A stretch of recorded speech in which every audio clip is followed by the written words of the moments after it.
This morning, we're holding a very important and timely money summit. According to the U.S. Commerce Department, incomes have fallen to their lowest level in 2 years. They've stagnated for nearly a decade, forcing Americans to dig deep into their savings. And that is why it is critical to make the right financial decisions. And we brought together a group of people who are just as concerned with their personal finance questions as you are. And here to help answer them, CBS Money Watch special contributor Ray Martin. He is also a certified financial planner and personal finance expert Carmen Wong-Ulrich. She's author of The Real Cost of Living. Good morning. Great to have everyone here. Always great to have you, Ray and Carmen, with us as well. Great to see you, Rebecca. And we want to begin with a question from Trish. Good morning to you, Trish. Good morning. Feel free to ask. Shoot away. I normally don't carry credit card balances, but with the new business and ongoing expenses, I receive offers all the time from credit card companies to write out a check to myself for 0% interest for a year. As long as I pay it in full before the interest rate kicks in, is this a good idea to use one of these? Yeah, Trish, that's the thing. There's a reason why banks are offering you free money for a period of time. They know that most people don't pay that money back on time. As a result, pay higher interest, penalties, and fees. Before you take up that offer, get out a magnifying glass. No, get out 2 magnifying glasses. Read that paper carefully, all the rates, terms, know when that free interest rate ends, know when it kicks up to a higher rate or a penalty rate if you're late. Know what the interest and penalties are. Be careful here. You could be playing with a loaded gun. Thank you. You feel like that answers your question, Trish? Yes. Great. So basically, you got to look at the fine print, but you're not saying not to do it, Ray. Just be very careful here and look at other options if you have them. All right, James Joy, you have a question for Carmen. Yes. Hi, Carmen. Hello. Big ticket home renovations. Should I move forward with them or put the money in the bank? Well, that depends. It depends. How are you doing in terms of cash and your retirement? I mean, you're young, but let's look forward. Kind of cash and credit card. You have credit card debt. Here's the thing. How much equity do you have in your home? Practically none right now. Okay, so you probably shouldn't be doing this right now. Home renovations right now are for folks who have ample savings in the bank, you're on track for retirement, you have no credit card debt, and you have enough equity in the home that basically either you could borrow from the home or you are adding value to a house that you already have some stake in. You need to build equity in that house. I would say if you can do smaller budget changes, whether it's painting or just small things that you could do on your own right now, and really get rid of that credit card debt first, save up that cash savings, and save for retirement all simultaneously. And the house eventually, as it hopefully goes up in value and you stay put, then you can start putting more into it. Got it. Thank you. You are welcome. Thank you, James, for your question. Great question. Michael, now you have a question for Ray. Yes, thanks, Rebecca.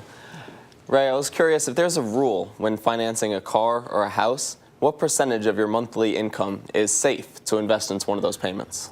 Great question. You're going to get a little financial education here. What you're asking about are debt to income ratio. What percentage of my monthly gross income could I pay towards a housing payment or towards other debt? The ratios I like to use, and other experts will give you higher ratios, I don't like them, okay? No more than 25% of your monthly gross income towards your housing payment. That's your mortgage, taxes, insurance, okay? No more than 25%.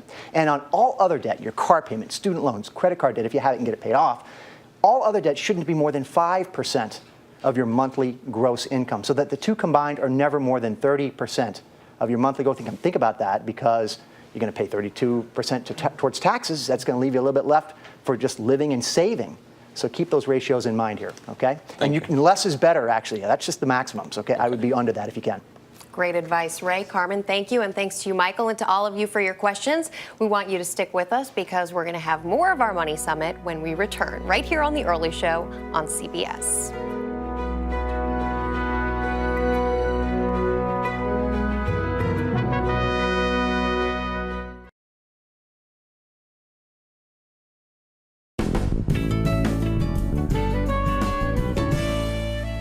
We are back with our Money Summit. CBS Money Watch special contributor and certified financial planner Ray Martin and personal finance expert Carmen Wong-Ulrich are answering our panel's questions about the money issues most on their minds. And these are very common issues. They're on everyone's mind these days. And Bina, you have a great question.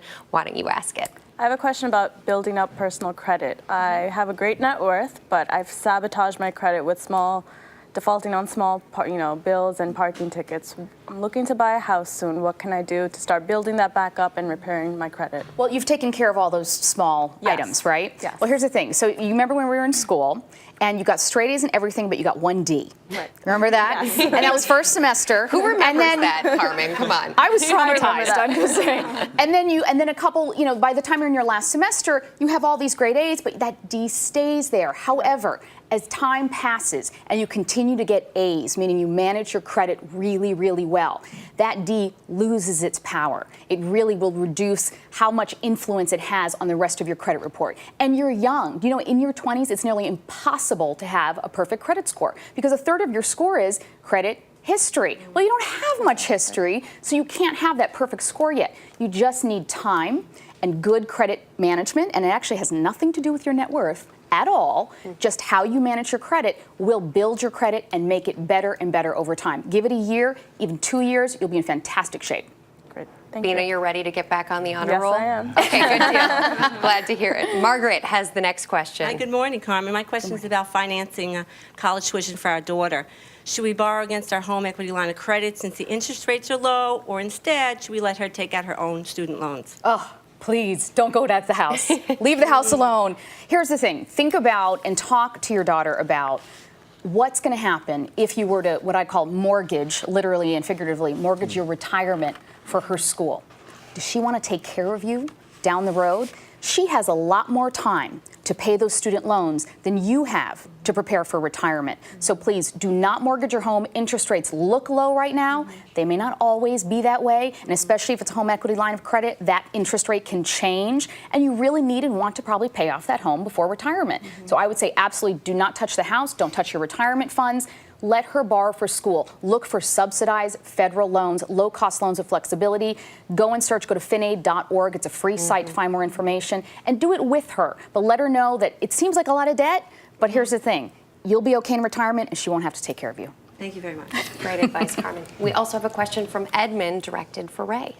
Thank you, Rebecca. Good morning, Ray. Hey, good morning, I have a David. question about the different kinds of IRAs I keep hearing about. Which one is best for me? How much should I be putting in? And ultimately, what will that yield by the time I'm ready to retire? Okay, great question. And there are several traditional non-deductible IRAs, deductible IRAs. The one you want to know about at your age is a Roth IRA. You can contribute up to $5,000 a year at your age, okay? After tax contributions go in, all the money grows tax deferred. At retirement, this is the big advantage. Everything you take out is completely tax-free, all the growth, okay? There's also a Roth 401k contribution. Many employers offer that feature.